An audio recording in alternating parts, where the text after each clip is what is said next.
will be the host for tonight. Or anyone who hasn't been to NeurotechSF Hack Night, NeurotechX is an international community that facilitates the advancement of neurotechnology. Our pillars are community, education, and innovation. And we currently have a large amount of community members in a large number of countries. This slide's actually somewhat out of date. We have quite a few more chapters worldwide. We have a lot more meetup events and neurohackers, and I think we have 5,900 Slack members right now. And we have a number of initiatives. So we have our chapters, which is the local presence of NeurotechX. We have student clubs for people who are at universities or different educational places that want to have their own clubs that do NeurotechX stuff. We have our Slack and Discord are our two main social communication systems. NeurotechX EDU is where we have a lot of our educational material that is currently being redeveloped quite a bit. We have our newsletter, which can keep people up to date about different things in the neurotech field. And we have a large number of NeurotechX services, including recruitment and consulting. We have a hardware hub. We have a manufacturer and lab listing page, and we have a number of other initiatives and services in the works. Thank you. I'll stop sharing my screen. Okay, so this week we're just going to be a bit more relaxed.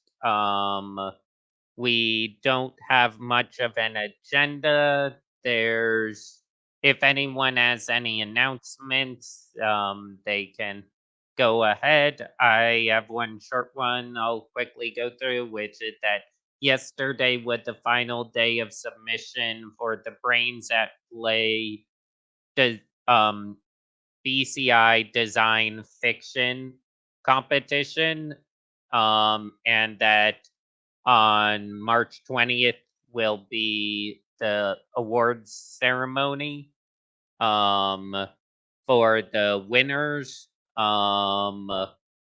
I hope that one of the people that will find out more about that maybe next week before it happens.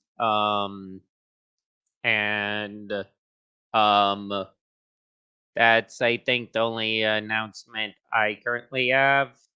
Do we have any new people who want to introduce themselves? Or we can go straight into discussion.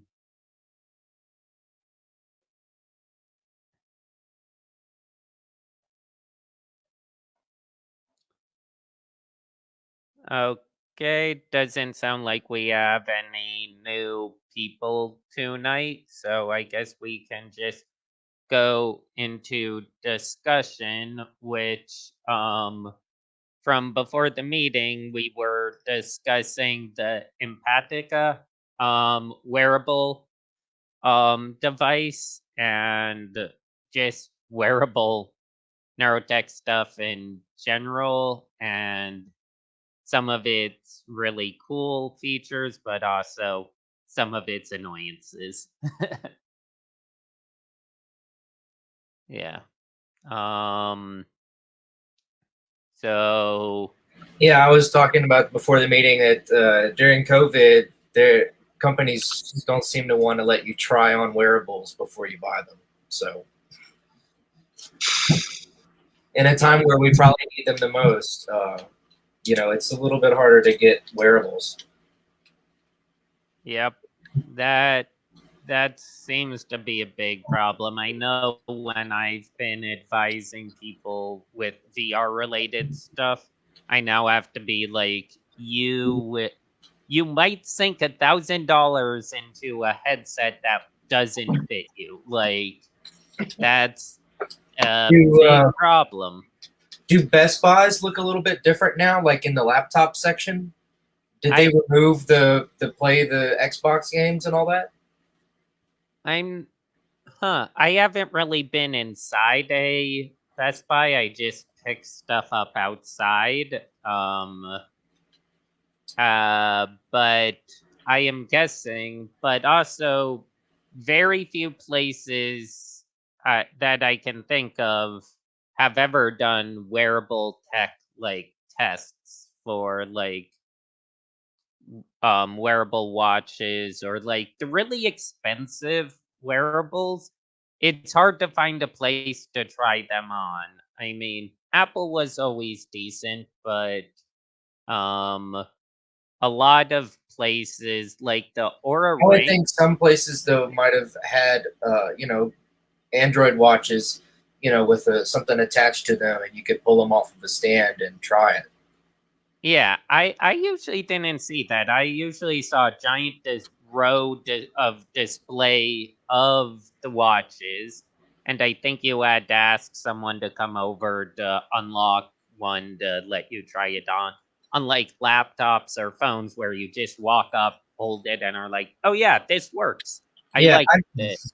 I never thought I would own a video camera, but I did get to try it out at a Best Buy of all places. I got it whenever I was needing to record myself a lot for student teaching. Yeah. Yeah, it makes sense to try stuff out. I know the Aura ring, they did a good job where when you order it, the first thing they send you is a ring size kit. So you make sure you get the right ring size, then they send you the device. Which seems smart. Like I feel a lot more companies should be offering a service like that right now. Like, hey, we'll send you this fake watch and you tell us what size you need, or we'll send you this like head mounted display or whatever wearable you need in a like fake mock-up version so you can try it out before you commit to buying something that could be the wrong size. You know what would be neat from a neurotech standpoint is if you've got the whole AR deal, or maybe you look in a mirror and you see yourself in the clothes that you want to buy, right? But then maybe you have an EEG device that's looking for valence and arousal, and maybe an FNIRS and something else, and it'll let you know which one you like the best. Like you already Yeah. knew it. Like you already knew it, and you're deep down, but your phone reports back. I think you knew that, like that one too. Yep. And you're like, oh man, my phone agrees with me. Sweet. Yeah. It's But of funny. course, That that would was need to happen like on the device. But I know that's not how it's going to happen. It's going to get sent off. yeah.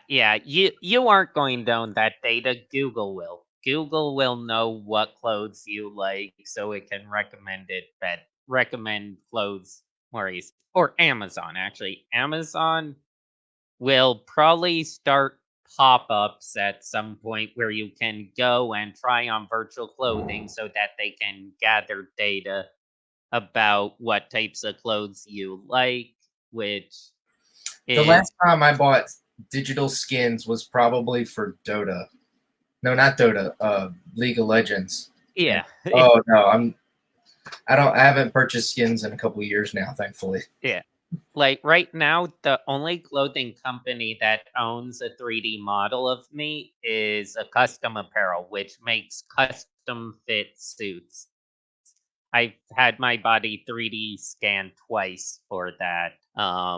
Which is pretty cool because they are a like New York City, like, Awesome. local small company, but I think if you combine, like, a 3D scan of a person's body so that it fits perfectly, and then you use either facial tracking, EG, or something to, like, was being said for, determining how much you like it, um, it will make a big difference.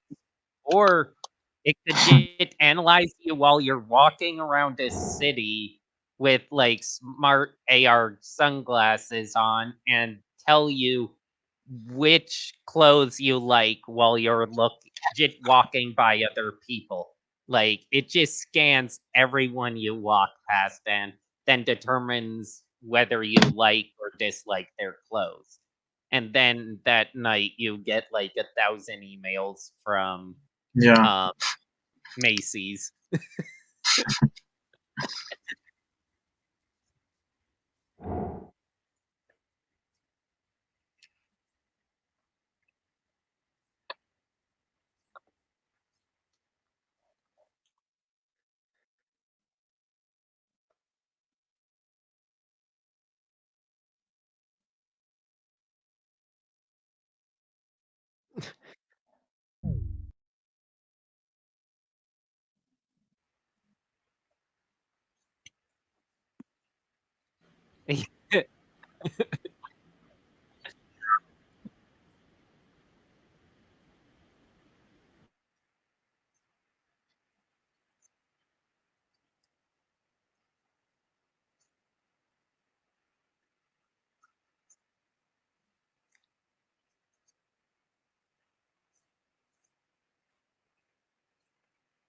Wait, are we talking about Facebook here?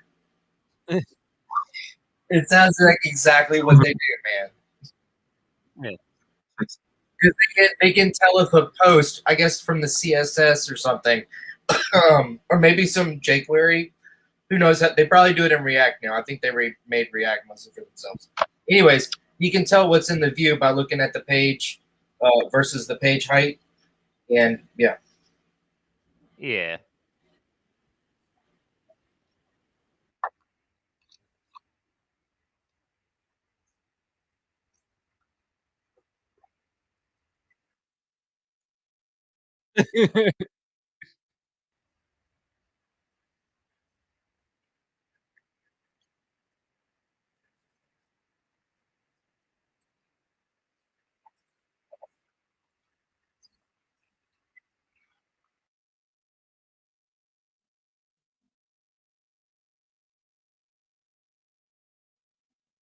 Yeah.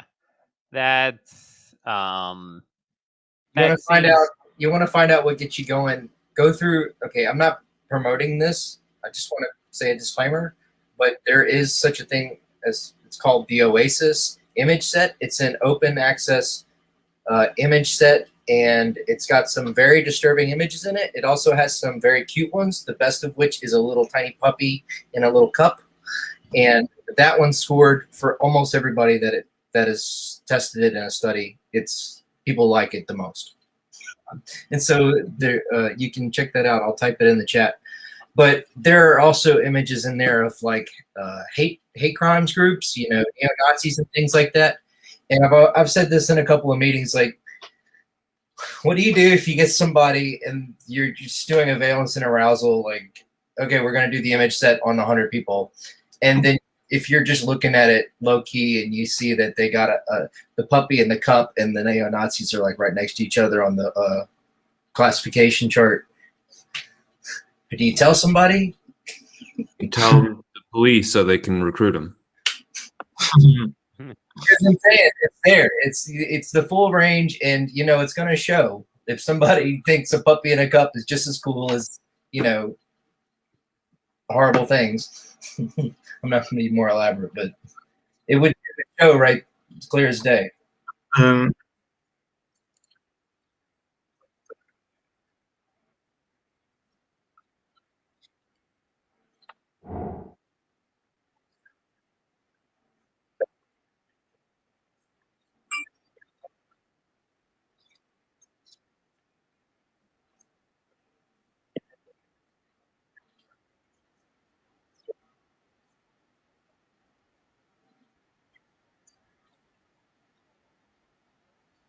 Mm.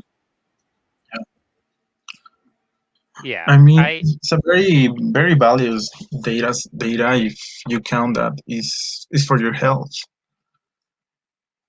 They yeah. should at least let you read some of this data, even in a raw format. Yeah, that's where like I definitely agree with like edge computing stuff. Like what if like all that data that Apple collects on your watch that could tell you if you have a heart a rhythm or anything? What if that is stored in your um uh whatever it's called, Apple iCloud, thank you.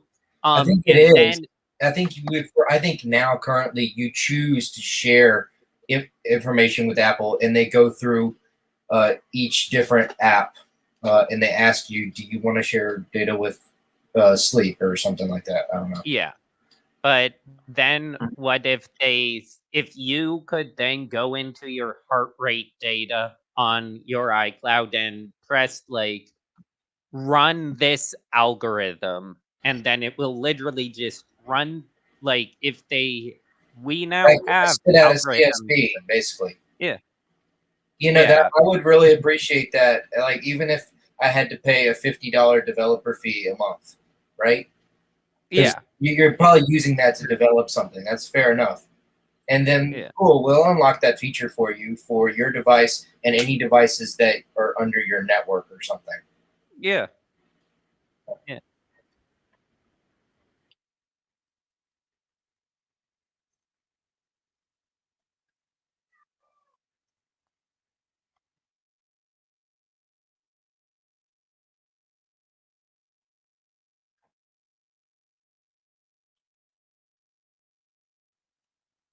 Yeah. Yeah. And then maybe for people who don't have a good computer or something, um if like if Apple's like you can rent time on one of our Apple servers, just like a AWE does, where it's like, okay, I want to find out what my health data means, because I've walked like 100 days with my Apple Watch on or whatever, and then literally say these are the algorithms and like what I want to have looked at, and then I rent computer time because like there'd be people who would pay Apple like $50, $100 a year just to have them analyze that person's data over the entire year using like if they did it transparently and we're like, here are the algorithms, I here's think most of why. it is on your phone. I think I can go in activity to a calendar day and go, and it's still all there. Yeah, but you're not going to get the raw. You basically get the view. That's it. Yeah, Like, yeah, and it's gone through the MVC. You're never really. You're right. yeah, yeah, and,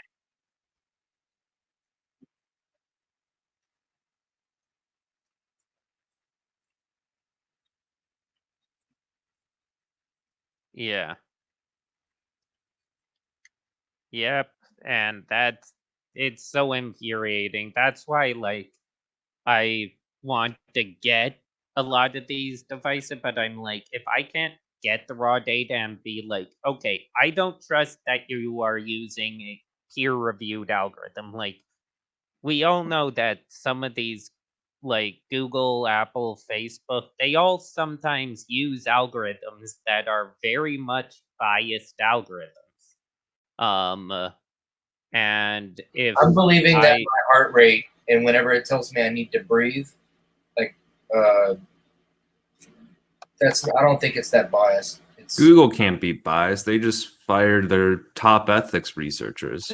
They're definitely not biased anyway. the word that I rely on is like when I think it's probably just a threshold algorithm, or maybe I think whenever you do the Apple Watch, you set a high heart rate warning, maybe you set the value. But some of those I wouldn't think are biased, and those are the ones that I count on right now. I don't expect it to do anything more than that. Yeah. But Just the just a general health warning.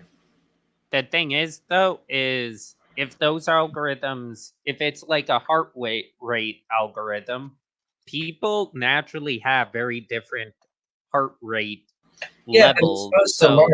It's supposed to learn over time, I would think.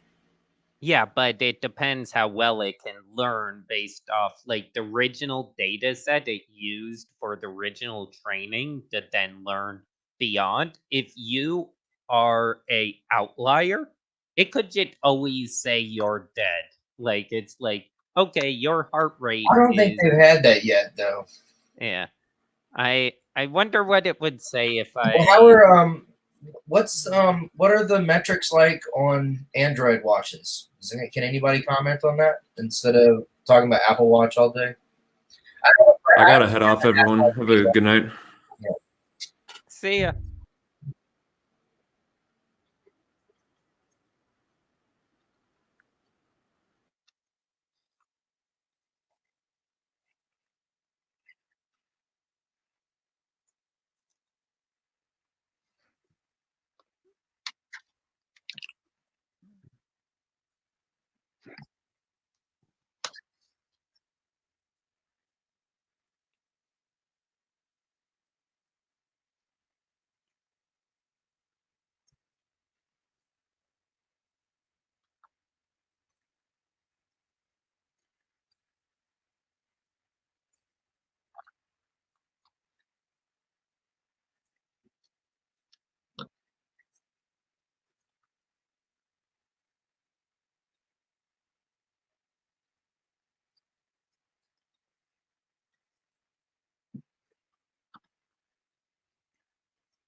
Yeah. Someday, someday we'll have our data and be able to eat it too. I think I messed that quote up.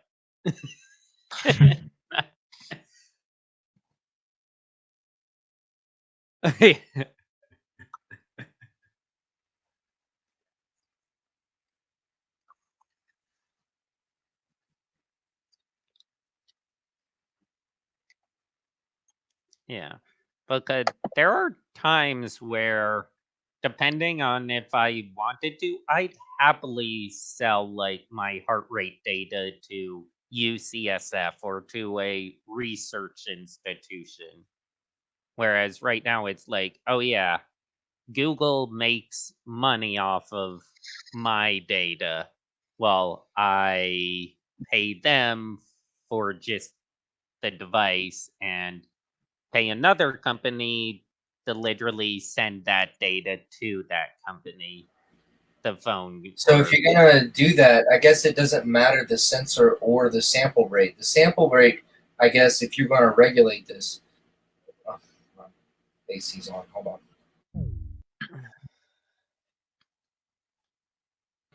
Oh, Jenny left. I guess everybody's going.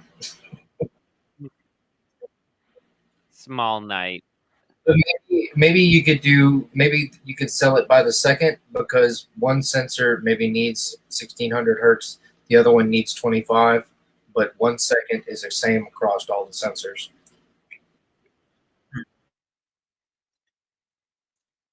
Yeah.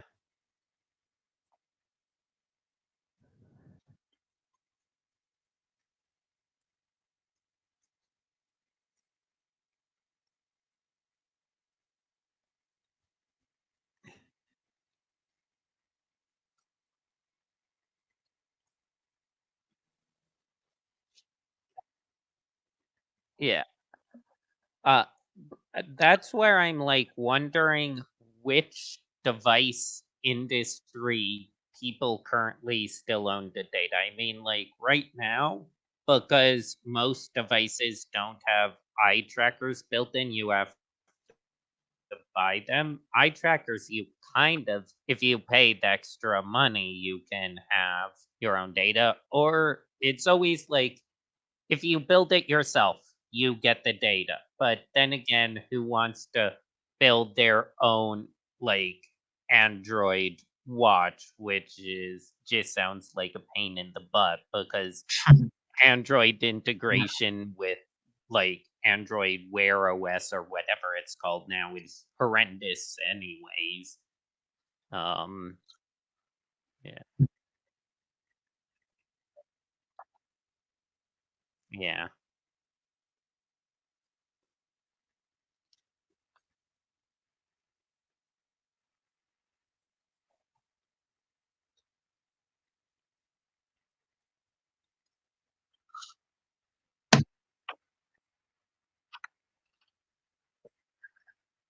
Yeah.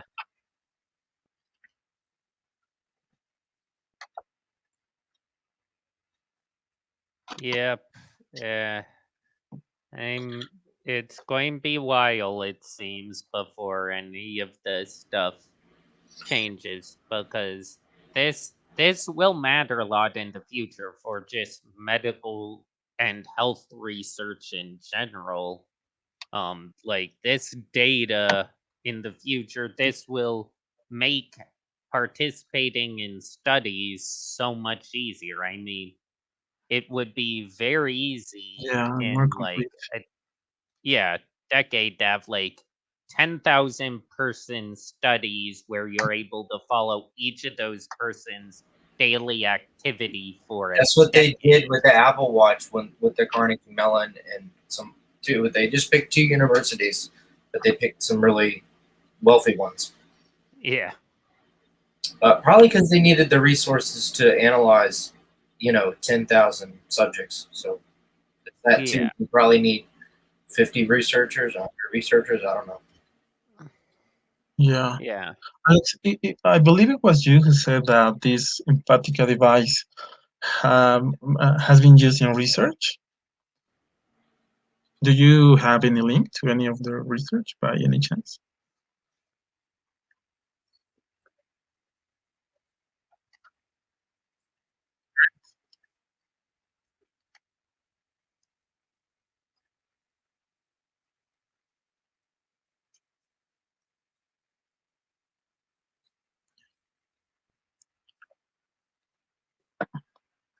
Wait, what? The $400 ones are consumer grade? No, no, my GSR was like $15 and a Grove sensor, Yeah. and it goes into an Arduino. Yeah.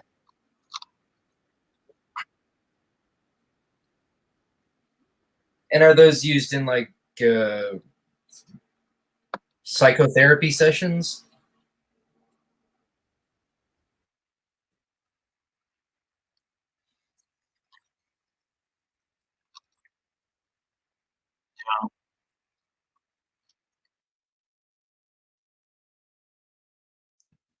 Yeah. Uh, You can actually reading even. Uh, well, you can do actually allow reading the contraction of the pupils and I don't know through the eyes, like what you were saying earlier about you can know if somebody likes something in a store or something that is in display.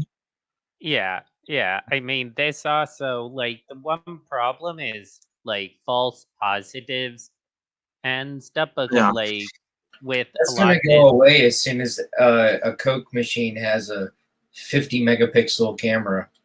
Whatever is on the latest rover, I'm sure. Right? That launched like 6 months ago. I'm sure they put some really awesome. Does anybody have the specs of the Perseverance, the cameras?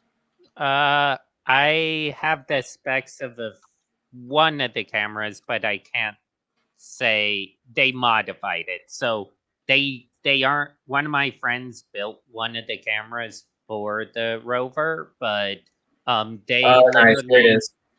they have to rebuild every single device in house for reasons, which is really annoying. So, like, everyone who designed something for the rover, they didn't get to put that device on it, but because it has to be rebuilt from scratch in a clean room, and it has all the camera sensors and stuff either have to be sourced or literally fabbed in house to a degree because of certain international like privacy issues and um accountability things. But don't forget, you're sending a nuclear rover across space. Like, the amount of things that can go wrong for computer chips or sensors is absurd. Like, the amount of redundancy you need in computers for rovers and spaceships is actually amazing. I read a like 30-page article on the computer processors in rovers and stuff. Yeah, it's nuts. Yeah, I just shared a sure. link in chat that says the navigation camera is like a 5K, 5,000 by almost 4,000 pixels and 20 megapixel image Whoa. resolution. So I guess one day it's a Coke machine will have that one day. or no, like that's smaller than most phone cameras by a long shot. Like How long does that it take for all that data to get here? a while. Luckily, they now actually are able to send at all times of the day because they have enough rovers orbiting or enough um uh things orbiting Mars that they can send the Satellites? data. But yeah, Okay. satellites that they can send the data from any of the rovers to a satellite, have it talk to Yeah. one of the satellites in view of Earth, and send the Yeah. data. So we no Relay longer have those like 8 to 10 hour blind spots all that often, unless there's sometimes there's Yeah. issues. Um, Yeah. but 8 hours. I don't think that 8 hours sounds that bad actually. no, 8 Just minutes. imagine all Or the wait, distance that has to travel. I'm trying to remember what it's either it. Oh wait, no. Minutes. Sun to Earth light is 8 minutes. Earth to Mars data is I think they said it's about, because of the slow speed, they're able to only send a couple hundred commands an hour. Or I'm getting the rovers confused now. Like, they go on NASA's channel. They've posted a lot of like videos recently about how the new rover is like fundamentally better. Like, they're using AI and like machine learning to help it navigate now. So right now, I'd say Earth's best autonomous vehicle is on Mars. Yeah. um, Yeah, it can't crash. Also, it has human supervision, which is an added layer. yep. Yeah. We need a fiber, not optic fiber cable from Mars to the Earth, or maybe That would more turn more one of satellites. yeah, we need more satellites, and just so we Maybe you because could do it with some type of laser. I don't know. or they're using a Yeah. laser. They're using a laser, but by the time that laser gets to Earth, it's pretty wide. So they have to use some special tricks to keep it the data easy to understand by our satellites. and our ground satellites. Like, I'm trying to remember. I think I'm trying to remember where a couple of the satellites are. I think the one at um Stanford on the hill by Highway 280. I think that one actually can connect to one of the Mars systems, but I know the ones down in like at JPL are, and in SoCal and in the Nevada and um man, I need to relook all this stuff up. I haven't gone on a um Mars tech binge in a while. But I think we were devolving. So also, can someone please propose a like thing where we can drive the Mars rover around using like EG or something? Use your brain to control a robot on another planet. That sounds like Cool. something NASA would do for a day. Rather As than a dead position. I don't know. Yeah. rather than just doing, I don't know, EEG, we can do something like VR or AR to Yeah. control. I mean, Yeah. if only if it's fast enough, but it could be awesome. It could be great, actually. Yeah. I mean, the we're pretty close to having enough bandwidth to send very complex commands, but yeah, being able to like move move your hand on Earth and have that be translated to the robotic arm on Mars, um you that would be quite the delay. Um, what the? Yeah. Still, I mean, at some point we'll have people on Mars and on the moon again, which will be interesting. Um, Mm. but yeah, controlling things with your mind is definitely something where latency is a big issue. So, like, I know people who've used VR to control robots a couple countries away. Like, someone Do you in have any link for that? I don't remember if they publicly posted the video, but they were they were in Mexico City, using VR to control a robot to make tacos in like Montreal or someplace. Great. Yeah.